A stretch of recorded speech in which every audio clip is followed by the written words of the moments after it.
Assalamualaikum warahmatullahi wabarakatuh. Perkenalkan, nama saya Zari Palean Hartadi. Saya berasal dari jurusan Data Analis. Kali ini saya akan mempresentasikan hasil tugas pada job sheet mengenai mengoperasikan tools data science untuk penilaian awal proyek ya.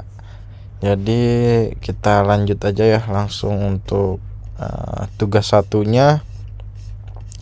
Untuk tugas satunya, identifikasi kebutuhan proyek data science. Di sini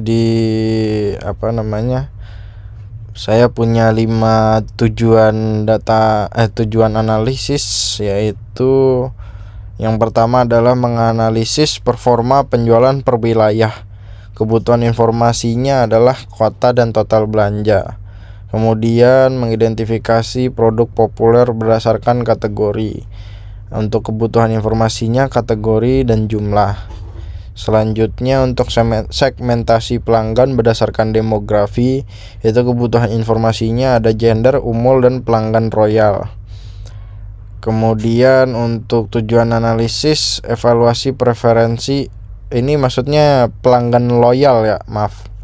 Kemudian untuk tujuan analisis evaluasi preferensi metode pembayaran. Nah, ini kita kebutuhan informasinya adalah metode bayar dan ID transaksi. Kemudian tujuan analisis yang kelima adalah analisis kepuasan pelanggan terhadap kategori produk, yaitu kita butuh kebutuhan informasinya adalah rating dan kategori. Selanjutnya untuk tugas 2 yaitu setup environment untuk Anaconda ya. Nah, ini untuk kali ini kita menggunakan tools Anaconda. Ini sudah diberikan contoh atau panduannya ya, panduan untuk menggunakan Anaconda. Di sini kita menggunakan di sini kita disuruh untuk melakukan penginstalan library Python untuk melakukan sebuah analisa ya dari dataset. Nah, ini kita menggunakan Pandas, NumPy, Matplotlib, Seaborn, Scikit-learn, dan ini Jupyter ya. Kita menggunakan. Nah, ini bukti hasil kerjanya dari library yang sudah terinstall. Ini ada, tadi kita install Pandas. Pandas itu ada di ppp. Nah, ini Pandas ini sudah terinstall nih Pandas. Kemudian NumPy. Kemudian ada Matplotlib, di sini Matplotlib. Selanjutnya terakhir ada Seaborn dan Scikit-learn. Seaborn dan Scikit-learn itu ada di bawah. Nah, ini Scikit-learn, maaf. Ini Scikit-learn. Kemudian ini Seaborn. Sini udah terinstall semua ya untuk library-nya pada Jupyter Notebook, atau bisa kita bilang Anaconda ya. Jadi dia satu kesatuan. Jadi di dalam aplikasi Anaconda itu ada banyak. Nah, salah satunya ada tools Jupyter Notebook. Nah, kita menggunakan Jupyter Notebook. Di sini sudah kita akan melakukan eksplorasi data. Nah, ini datasetnya sudah diberikan, yaitu dataset penjualan retail.csv. Berikut juga untuk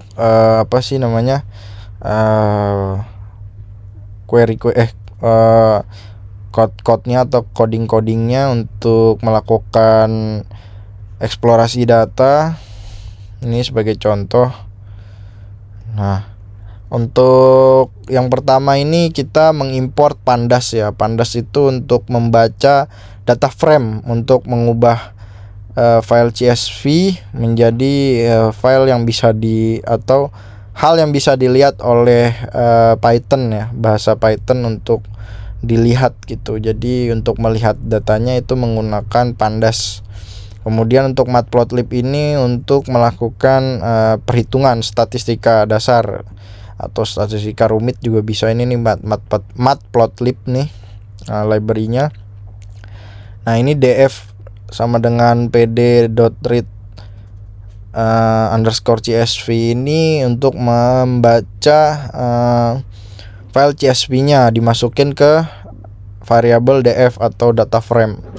Selanjutnya kita melakukan inspeksi awal. Nah, inspeksi awal ini kita mau melihat jumlah baris yang ada, kolomnya ada apa aja, kemudian df head ini.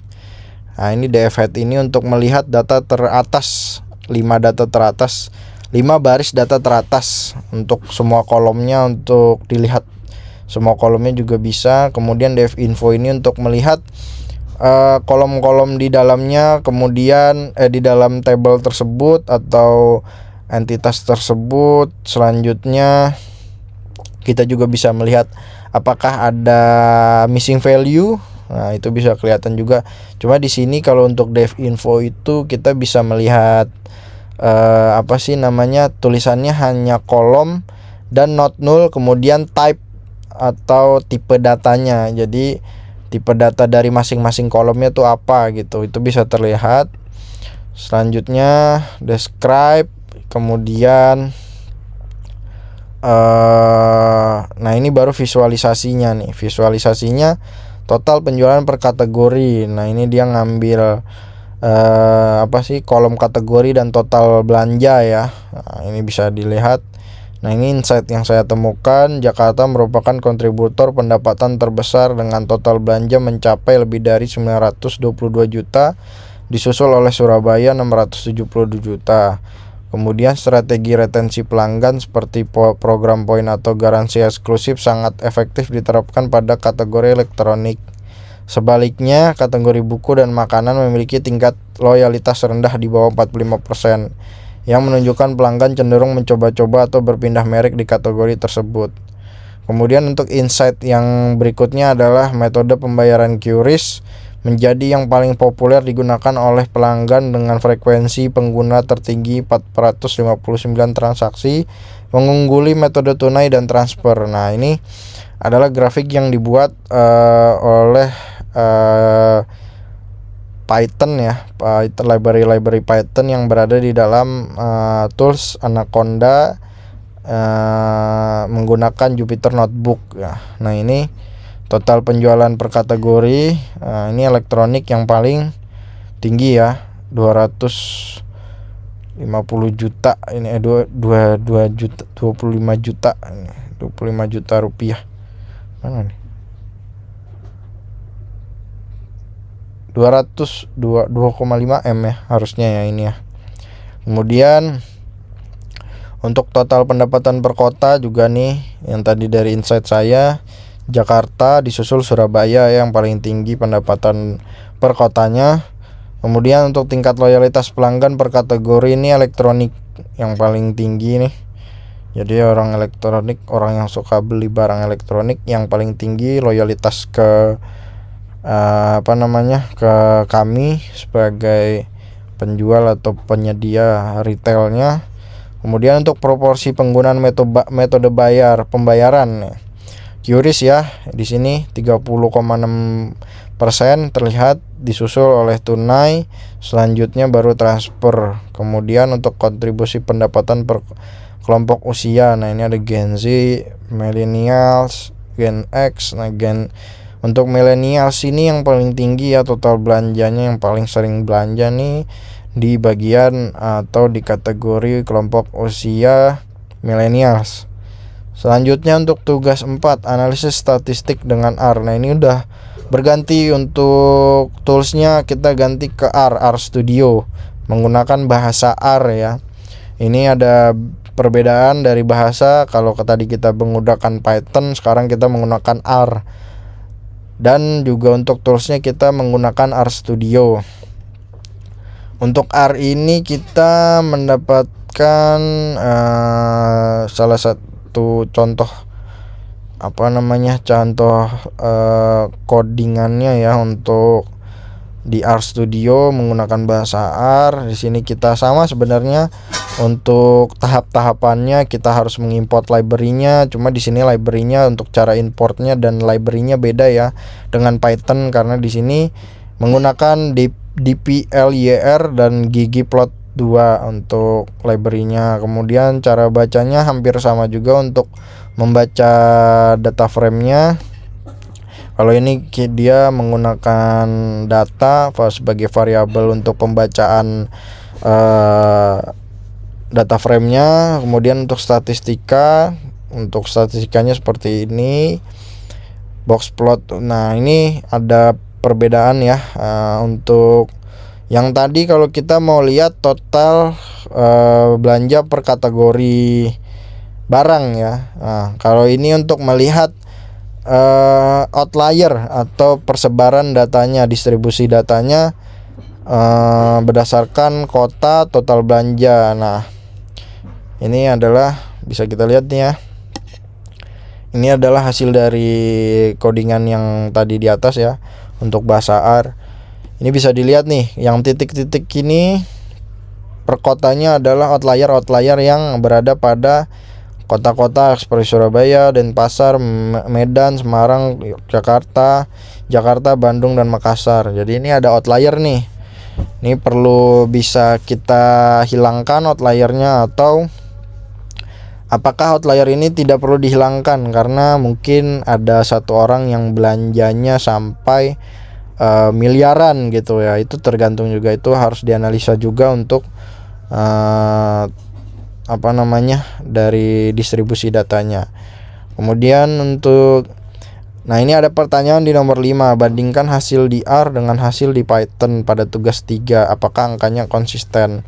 Nah, menurut saya dari angka sebenarnya harusnya konsisten ya. Kalau misalnya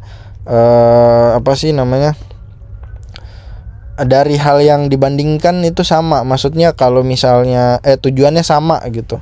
Kalau ini saya lihat untuk tujuan analisisnya beda nih di bagian Anaconda dan R ya. Nah, kalau di Python tadi untuk melihat total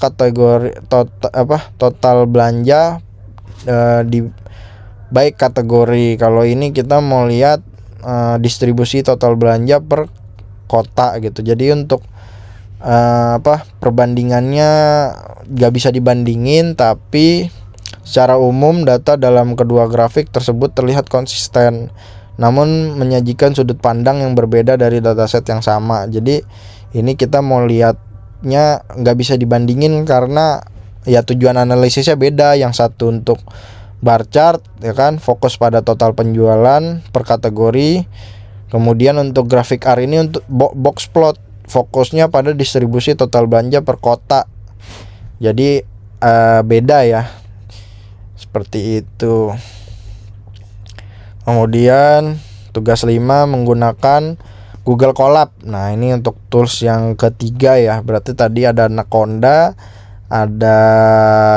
Anaconda termasuk Jupyter Notebook di dalamnya. Kemudian ada R Studio menggunakan bahasa R. Nah, ini Google Colab ini bisa menggunakan Python, R, dan Julia, yaitu 3 bahasa yang berbeda. Tapi kalau di sini rata-rata orang menggunakan Google Colab itu Python ya. Jadi kembali lagi sebenarnya hal ini sama ya. Tools ini sama seperti Anaconda, tapi ini kayak bisa dibilang cloud computing. Jadi kita tidak menggunakan GPU kita atau enggak menggunakan komputer kita sebagai mesinnya, tapi kita menggunakan mesinnya Google. Jadi mesin atau komputernya itu ada di mana? Ada di luar sana. Nah, kita tapi menggunakan website gitu atau web gitu untuk melakukan perhitungan dan komputasinya gitu. Nah, ini kita diberikan caranya juga untuk melakukan import file yang mau dianalisa untuk dilihat visualisasinya. Kemudian untuk dieksplorasi datanya menggunakan, nah ini sebenarnya sama kan, dia menggunakan Python nih. Di sini import menggunakan Pandas. Untuk statistikanya menggunakan Matplotlib, dan Seaborn ini untuk visualisasinya gitu, untuk melihat grafik-grafiknya gitu, untuk membuat grafik-grafiknya. Kemudian untuk path ini Nah ini sebenarnya sama ya untuk yang tadi di Anaconda, cuma ini perbedaannya karena dia ada di Drive, ada di Google Drive, jadi dia petnya pet Google Drive. Nah ini juga tujuan analisisnya beda nih. Ini tujuan analisisnya melihat korelasi dan dengan visualisasi heatmap. Jadi mau lihat nih keterhubungan atau korelasi antar atribut. Jadi mau dilihat gitu. Maksudnya ini antara atribut ini berkorelasi enggak. Jadi kalau saling berkorelasi itu memungkinkan kita untuk melihat atau menghitung atau membuat machine learningnya gitu. Jadi bisa dilihat ya. Di sini menggunakan umur, harga satuan, jumlah, diskon PCT, total belanja, rating pelanggan loyal. Nah, di bawah ini juga nanti kita diperintahkan untuk mengaktifkan GPU ya. Ini bisa mengubah-ubah GPU-nya. Untuk selanjutnya ini adalah bukti hasil kerja saya yang tadi di atas ya. Ini kode-kode ini atau kode Python ini akan menjadi outputnya akan menjadi heatmap seperti ini. Jadi heatmap ini seperti ini nih cara bacanya nih. Umur sama umur ini ya pasti berkorelasi karena dia adalah salah satu atau sama gitu ya.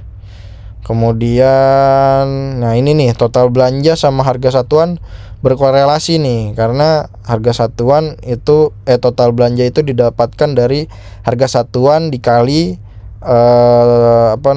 jumlah barangnya gitu. Jumlah barang yang dibeli. Oke, mana lagi ya? Ini harga satuan total belanja. Kemudian yang sebelah sini nih total belanja dengan jumlah ya berkorelasi.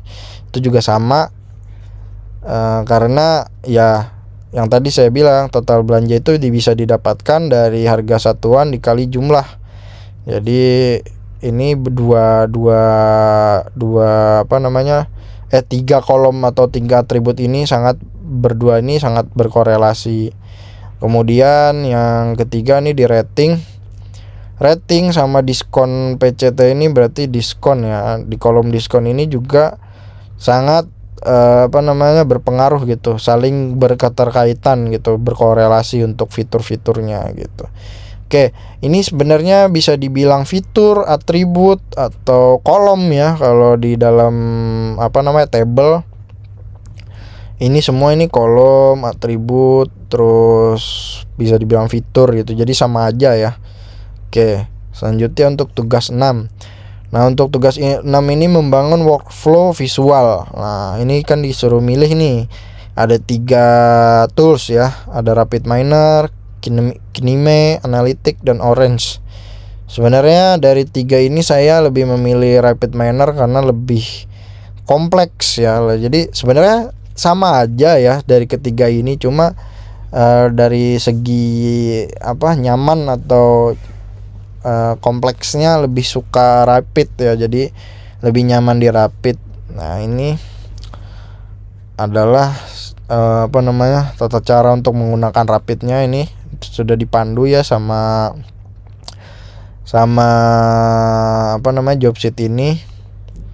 Nah saya langsung pindah ke RapidMiner ya. Nah ini di RapidMiner kita menggunakan decision tree metodenya ya.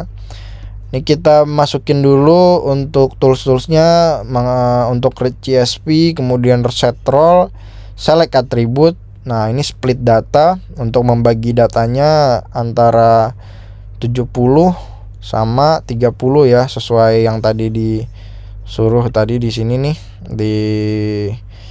dibagi data menjadi data training 70% dan testingnya 30% dengan stratified sampling ya. Oke.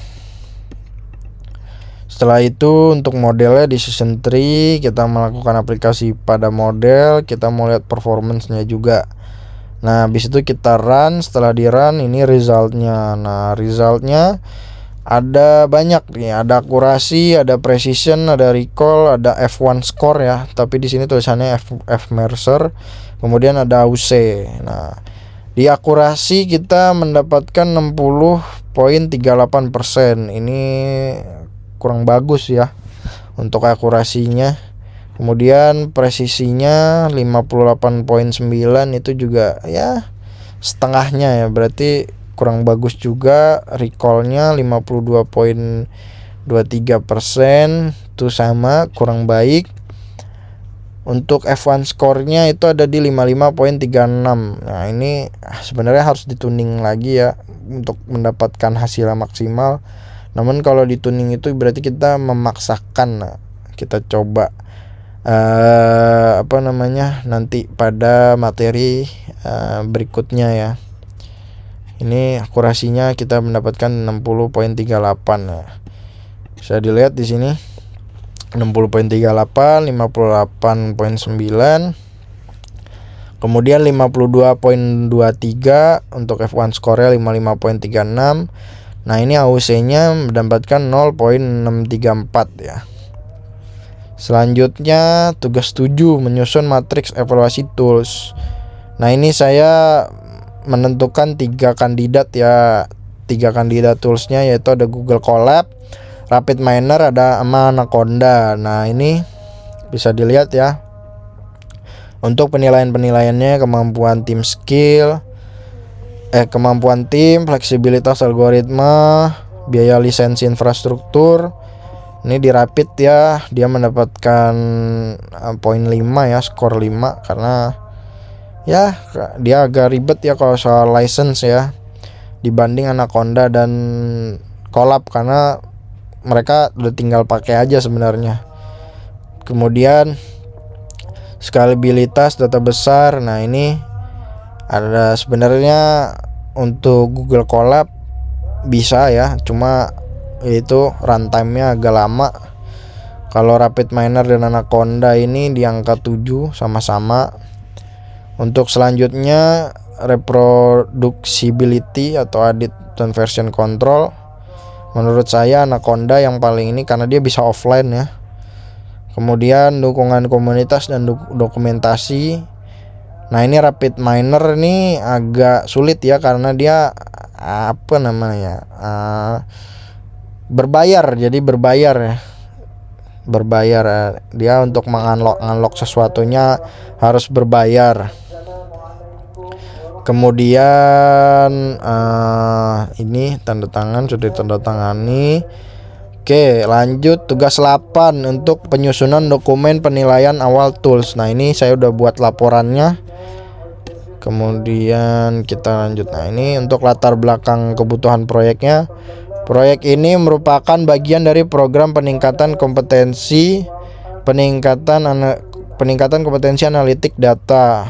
Nah, dataset yang digunakan adalah ya yang tadi ya, penjualan retail mencakup 1.500 transaksi.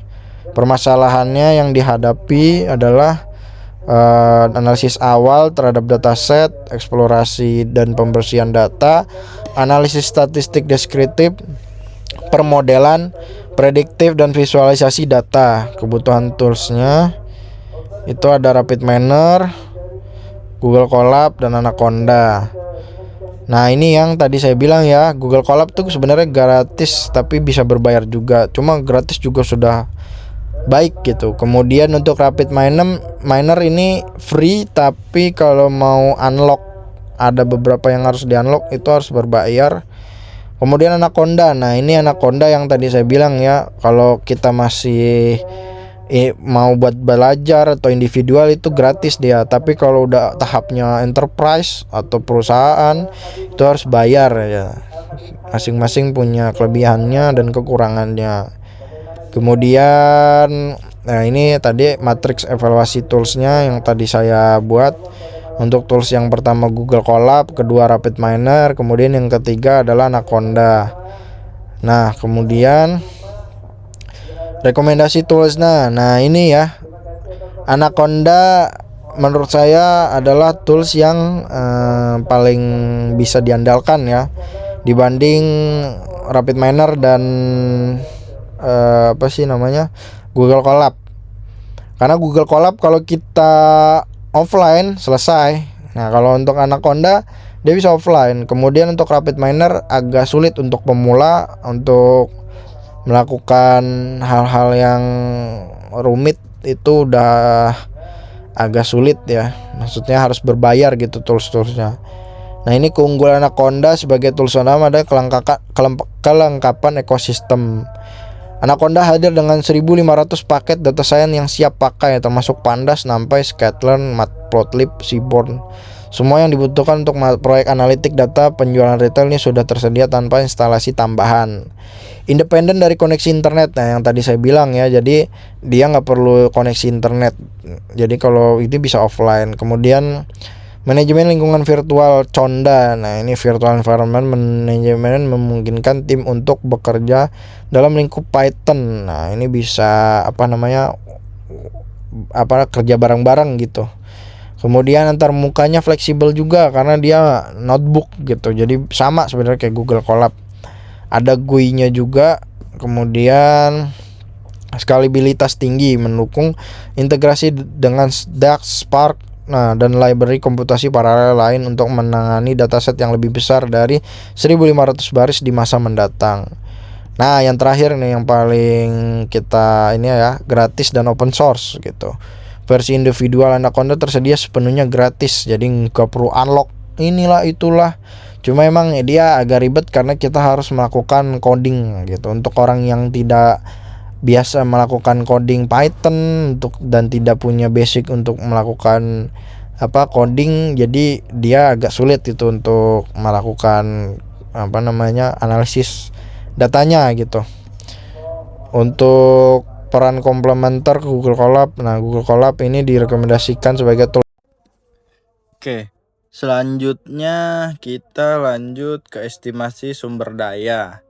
Nah di estimasi sumber daya ini untuk biaya license-nya, nah ini untuk RapidMiner ya, ini ada license-nya, tapi sebenarnya bisa gratis juga ya, tiga ini. Cuma yang paling worth it menurut saya adalah Anaconda ya, karena di Anaconda ini ya bisa dilihat aja ya, untuk yang berbayarnya aja dia $300 per tahun gitu, ketimbang dua lainnya. Kemudian kalau Colab walaupun $57 per tahun, tapi dia harus menggunakan online ya, harus bisa ada internetnya gitu. Jadi ini suatu kelemahan ya. Kemudian waktu pelatihan tim, nah ini untuk estimasinya yang paling gampang tuh adalah Anaconda 1-2 hari. Kemudian untuk infrastruktur, nah ini untuk infrastruktur yang paling ini adalah Anaconda ya, yang paling direkomendasikan Anaconda. Kemudian jumlah user, untuk jumlah user awal, nah ini Google Colab memang menang ya, karena dia bisa banyak akun gitu, bisa semua akun, yang penting punya akun Google. Kemudian kayak ini mitigasinya, resiko dan mitigasi. Kemudian nah ini terakhir ringkasan untuk formulir tugasnya ya. Jadi justifikasi singkat, Anaconda dipilih sebagai tools utama karena menyediakan ekosistem Python data science yang lengkap dan mandiri atau offline. Dengan 1.500 paket siap pakai termasuk Pandas, Scikit-learn, dan Matplotlib, Anaconda mencakup seluruh kebutuhan pipeline analitik. Proses ini mulai dari pre-processing data, penjualan retail, hingga pemromodelan machine learning dan visualisasi. Fitur manajemen lingkungan virtual seperti Conda ini memastikan reproduksibilitas antar anggota tim. Google Colab melengkapi Anaconda untuk kebutuhan kolaborasi real time. Nah ini kalau mau real time-nya juga bisa ya menggunakan Google Colab. Kemudian RapidMiner digunakan sebatas prototyping visual untuk presentasi stakeholder. Kombinasi ketiganya memiliki fleksibilitas penuh, lokal, cloud, and GUI, tanpa biaya lisensi pada tahap awal. Oke, kita kembali lagi ke job sheet-nya.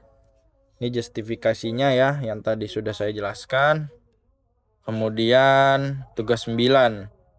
Nah, untuk tugas 9 ini masukan utama dari instruktur atau stakeholder.